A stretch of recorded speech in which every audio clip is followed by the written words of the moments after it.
সিদ্ধান্ত হয়েছিল চন্দ্রমঞ্জুরি আজীবন কুমারী থাকবে, কিন্তু প্রকৃতির নিয়মকে খণ্ডাবে কে? গ্রামের এক গোয়ালার ছেলের প্রেমে পড়ে সে। তাদের ভালোবাসা ছিল কপিলতায় ফোটা পদ্ম ফুলের মতন পবিত্র। তবুও তৎকালীন জমিদার সমবয় এবং তান্ত্রিক গোষ্ঠী এই ঘটনার বিচারে বসলেন।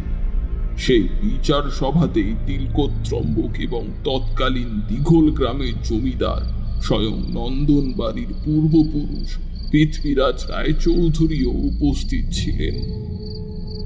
আমাদের ছেড়ে দিন, আমরা কোনো অন্যায় করিনি। আমাদের কেন ধরে রেখেছেন আপনারা? চুপ! 2 পয়সার গোয়ালার ছেলে, তোর কাছে আমাদের ন্যায় অন্যায় শিখতে হবে? আমরা পবিত্র, আমাদের মনে কোনো পাপ নেই। আপনারা আমাদের ছেড়ে দিন।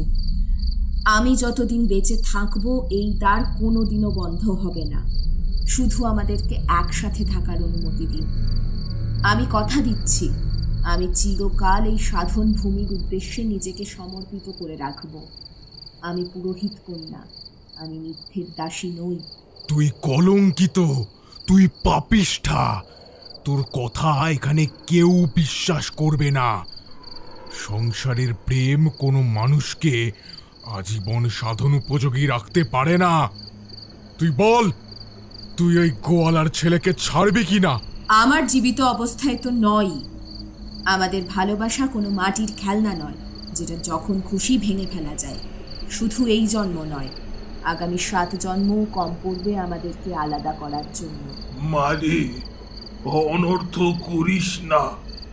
শাস্ত্র আর আচার আচরণের এই কঠিন দেওয়াল তোর চোখের জল বুঝবে না মা। এই অন্ধকার সমাজের জেদ ভাঙার সাধ্য আমাদের নেই রে। এর পরিণাম হলো হলাহল বিষের মতন ভয়ঙ্কর।